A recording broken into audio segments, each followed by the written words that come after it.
আসসালামু আলাইকুম। বক্স ভিডিওতে সবাইকে স্বাগত।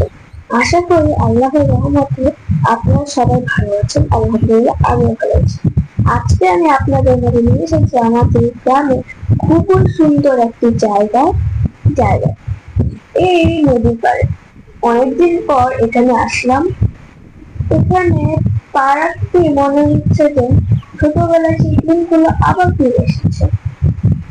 এই যে রাস্তা দিয়ে আমি হাঁটছি, এটা শুধু একটা রাস্তা নয়, এটা স্মৃতি।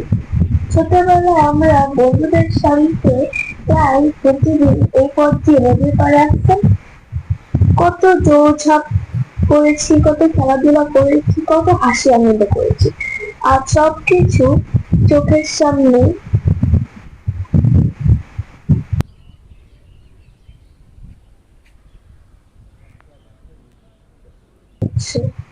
বন্ধুরা, সত্যি অনেক সময় অনেক দ্রুত চলে যায়। এক সময় আমরা ছোট ছিলাম, কোনো দুশ্চিন্তা ছিল না, শুধু স্কুল, খেলাধুলা আর আনন্দ। আজ আমরা বড় হয়ে গেছি, জীবন অনেক ব্যস্ত হয়ে গেছে, কিন্তু এই নদীর কাজে এখনো আগের মতো নদী পড়ে চলেছে।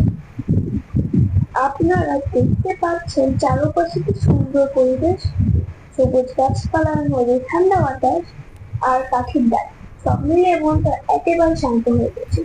শহরে ব্যস্ততার মধ্যে এমন একটা পরিবেশ সত্যি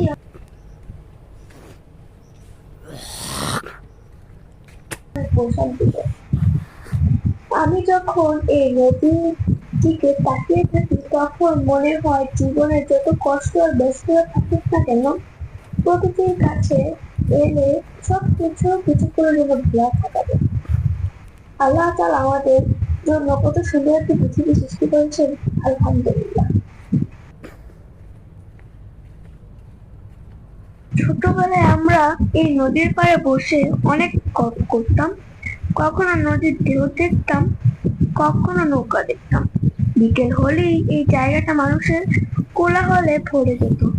আজও এই স্মৃতি মনে পড়লে মনটা ভরে যায়। আপনারা যদি কখনো নিজের গ্রামে পুরনো কোনো জায়গায় যান, তাহলে দেখবেন কত স্মৃতি মনে পড়ে যায়।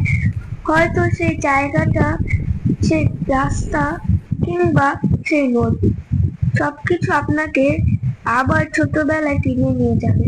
বন্ধুরা, আমাদের উচিত এই সুন্দর নদী আর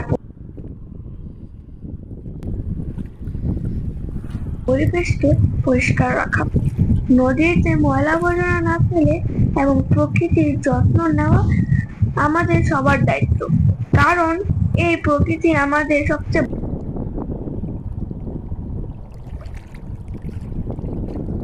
বড় সম্পদ। আমরা চাই ভবিষ্যৎ প্রজন্ম যেন এই নদীর সৌন্দর্য ঠিক এভাবে উপভোগ করতে পারে।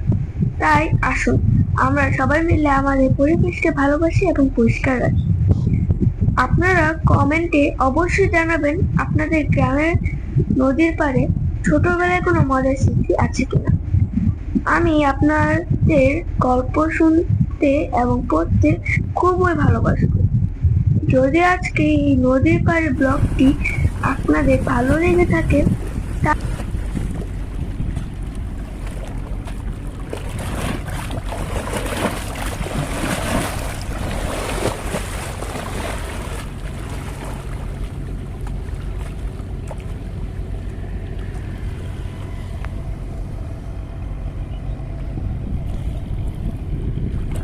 তাহলে ভিডিওতে একটি লাইক করবেন, বন্ধুদের শেয়ার করবেন।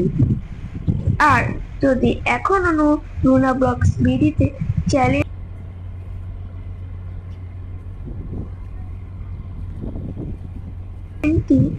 সাবস্ক্রাইব না করে থাকেন, তাহলে অবশ্যই সাবস্ক্রাইব করে পাশে থাকা বেল আইকনটি অন করে রাখবেন। তাহলে আমার নতুন ভিডিও সবার আগে দেখতে পারবেন। আপনাদের ভালোবাসা আর দোয়ায় আমাকে নতুন নতুন ভিডিও বানানোর অনুপ্রেরণা দেয়। আজকের মতো এখানেই বিদায় নিচ্ছি। সবাই ভালো থাকবেন, সুস্থ থাকবেন। আল্লাহ হাফেজ। আসসালামু আলাইকুম ওয়া রাহমাতুল্লাহ।